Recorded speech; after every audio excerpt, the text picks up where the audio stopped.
Dark.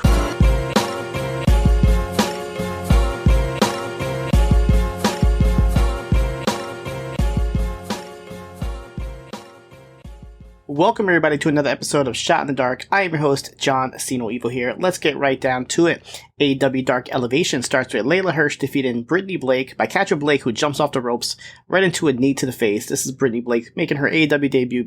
She's been seen recently in Shine Wrestling as well as MLW. Private Party defeated the team of Action Andretti and Miles Hawkins with a shooting star press by Mark Quinn for the pin. Brandy Rose defeated Willow Nightingale by submission in a very quick match. I feel like we need to see a little bit more Willow Nightingale. The Men of the Year, Ethan Page and Scorpio Sky defeated Mike Fowler and Logan LaRue. Scorpio Sky gets the pin with the TKO, and after the match, Dan Lambert tells Ethan Page to hit the Eagle's Edge, in which he does. Red Velvet defeated Janai Kai with Just Dessert in a fun but quick match. Santana and Ortiz defeated the team of Goldie and Bro Keller easily after a barrage of knees, kicks, and clotheslines. Santana and Ortiz looking vicious in this match.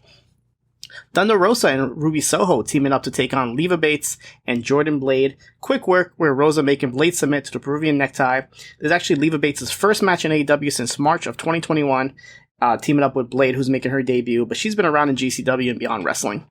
And the last match here was Powerhouse Hobbs and Ricky Starks defeated the team of Lee Moriarty and Matt Sydal. Valiant effort by Moriarty and Sydal, but they were finished when Hobbs threw Moriarty right into Starks for the spear and the win. Starks, after the match, calls out Dante Martin for turning on Team Taz, so Dante comes out. They take out Martin, but he tries to take out Ricky Starks, but Hobbs stops him, so they double team him until Lee Moriarty and Matt Sydal save Dante and Martin. And the crowd's actually chanting, "We want a hook," while all this is happening. We go to Tuesday's AEW Dark. This is from Washington, D.C., which I have to note, there's been a lot of AEW Dark matches that were taped in not only Daly's Place in Jacksonville, but as well as Universal Studios in Orlando, and those have been sitting in the can for a while now because every week they just continue to keep taping along with Dynamite, and in this case they taped with Rampage because that was live on Friday. So we have literally 50 matches in the can from those Orlando and Daly's Place shows that hopefully we'll see, but we just keep getting these new shows here. But back to AEW Dark. The Bunny defeated Erica Lay quickly with Down the Rabbit Hole. 2.0 and Daniel Garcia defeated the team of Pat Brink, Ryo, and Kikoa in about a minute, with Garcia making Ryo submit to that crankback sharpshooter or scorpion deathlock, whichever you prefer. After the match, they cut a promo on Chris Jericho, Santana, Ortiz, and told them that the inner circle will be over. Lance Archer defeated Joe Keys in a really fun match here. Right away, Joe Keys ducks from him. Lance Archer goes ringside and scares this little kid throughout the match, which was terrifying.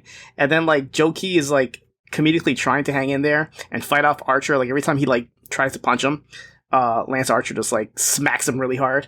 So it was a pretty fun 4-minute match here, but Archer does get the win after the blackout. Layla Hirsch defeated Janai Kai, total squash here, with Hirsch winning with her armbar that they now call the legit lock, and she wins in about 40 seconds or so. Janai Kai put her up there with Willow Nightingale and wrestlers that need more love. And shout out to Janai Kai. I had a little chat with her at GCW's Hammerstein show. Gun Club, the team of Austin and Colton, teamed up with the Acclaim to take on Evil Uno, Alex Reynolds, Alan Five Angels, and 10 of the Dark Order. Max Caster's freestyle mentions the Ass Boys and how DC has more Colts that are better than the Dark Order, and then Billy Gunn was trying to do the whole suck it thing, but Colton stops him. This match was fun. Austin Gunn gets the pin on Angels after the double team neckbreaker. Penta El Zero Miedo defeated Wheeler Utah in a fantastic 10-minute match, probably my favorite match from the Dark shows this week. Ends with Penta winning after the Fear Factor. Check this match out.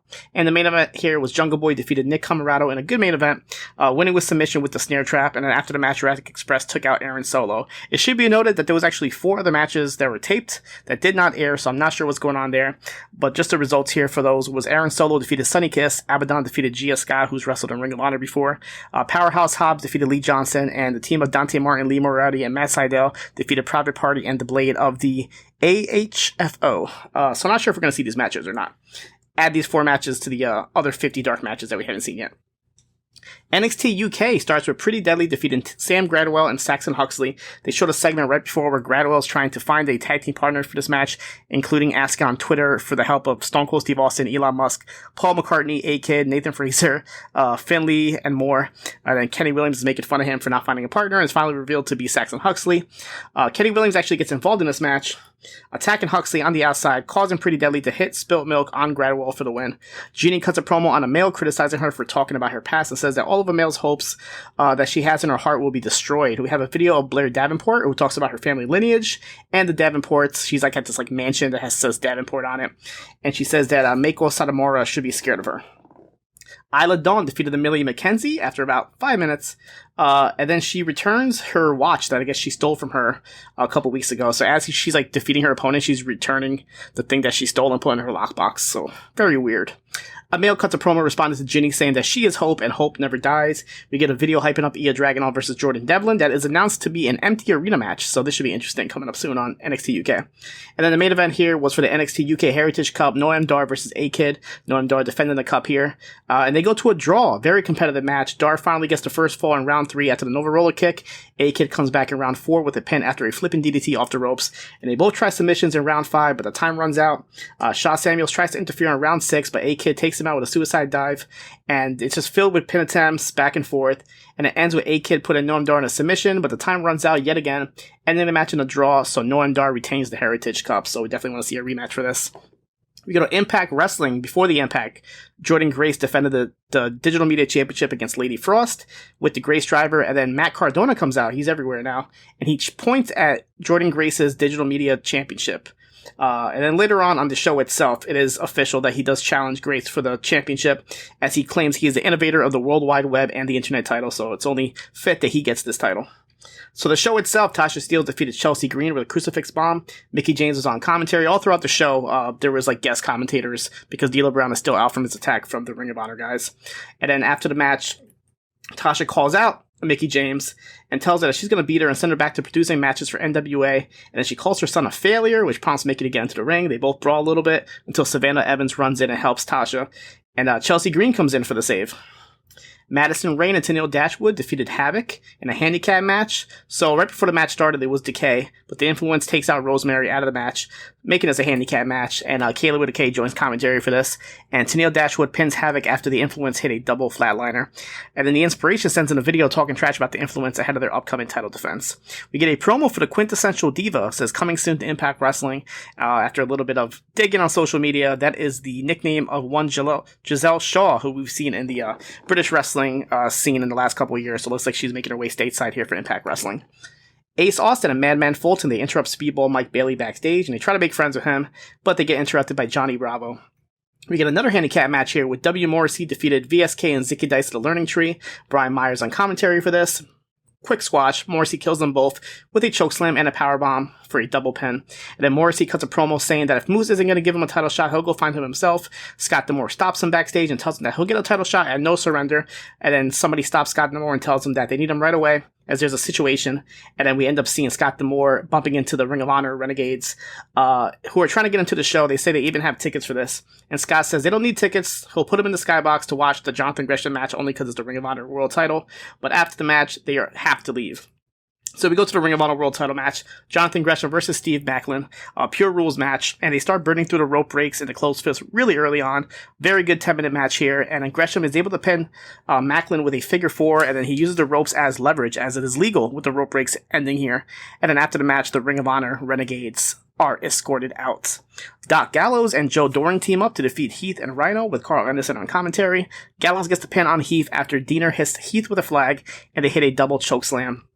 The main event here, Josh Alexander defeated Charlie Haas. Chris Sabin's on commentary here. So the debut of Charlie Haas in Impact Wrestling. Haven't seen him in a long time. In a really good 11-minute match, Haas can still go. Alexander does make him tap out with an ankle lock, though. And then after the match, the Ring of Honor guys, Matt Taven, PCO, Mike Bennett, and Vincent come in and attack Alexander and Haas. Chris Sabin jumps in, but he gets taken out as well. Rich Swann and Willie Mack run out, followed by Heath and Rhino. And then finally, Eddie Edwards runs out with a kendo stick and chases out the Ring of Honor guys. They go back on the porch where Maria Kanellis grabs the mic and says that they used to believe in honor is real, but change is upon them, and now they are honor no more. So I can stop calling him the Ring of Honor Renegades. Honor no more is their official name. We go to NWA USA, has Natalia Markova versus Kenzie Page. They go to a no contest after Page wouldn't get off of Markova, punching her down, so the referee stops the match. Tim Storm, Raven try to interfere as well. we have Mae Valentine, who's trying to interview Black G's and Marche Rocket backstage, but they get interrupted by Markova and Paige, who are still brawling and being broken apart. And earlier on the show, Mae Valentine was actually trying to interview Camille and ask her to take care of Natalia Markova, as she's been a problem around here, and Camille kind of ignored her. We have a first-round match in the NWA World Junior Heavyweight Title Tournament. Kerry Morton defeated Jamie Stanley, and the main event here was an empty arena match where Wrecking Ball Legursky defeated George South with the Black Hole Slam. They fought a little bit around the arena, and Anderson and Bradley outside get involved, but nothing too special. NWA Powerrr was a special Power Surge episode hosted by the Fixers. So we see Rodney Mack defeated Devin Graves. Austin Aries and Rhett Titus from Hard Times 2 was shown here, with Aries getting the win there in the qualifying match for the junior title. Kylie Ray defeated Maddie Rankowski, or they're just calling Maddie now. And the Fixers, of course, put himself in the main event as they defeat Fable Jake and Miguel Robles. 205 Live, we actually had Wade Barrett replacing Nigel McGuinness on commentary this week. Latch Legend defeated Phelan Henley by submission with this modified looking torture rack. Draco Anthony gets his first victory here, defeated the debuting Javier Bernal with a Rough Rider looking finishing move. And James Drake defeated Bodie Hayward. This was a preview of their Dusty Rhodes Classic match that they were having. Drake gets the pin with a dropkick to the face after a little bit of help on the outside from Zach Gibson. New Japan Pro Wrestling Strong, Royce Isaacs defeated Lucas Riley with the German suplex, and Juice Robinson defeated Bad Dude Tito. Tito making his debut here. I've seen plenty of times appearing on Bloodsport, numerous Bloodsport events, as well as other JCW events. Juice gets the pin after the Pulp Friction, with Tito hanging off the turnbuckle and a Northern Lights, and then after the match, Juice calls out Jonah, who comes out, but Jonah and Tito team up and jump Juice, and they're double teaming him until David Finlay comes out for the save, so I'm sure we're going to see this tag team match. And the main event here was Fred Rosser, Rocky Romero, and Taylor Russ defeated the team of Tom Lawler, Jarrell Nelson, and the New Black Tiger, with Tyler Russ pinning Nelson. After the match, Romero keeps attacking Black Tiger, saying that he isn't done with him. So we should be seeing that match soon. On WWE main event, we have Tommaso Ciampa defeated Akira Tozawa with the fairy tale ending, as well as Pete Dunne defeated T-Bar with an armbar into an inside cradle. WWE Network editions of the week, we actually have 10 more episodes of WWF Superstars from November 1994 up until January 1995, as well as another episode of ICW Fight Club. That is it for me this week. You guys can catch me here next week for another episode of Shot in the Dark.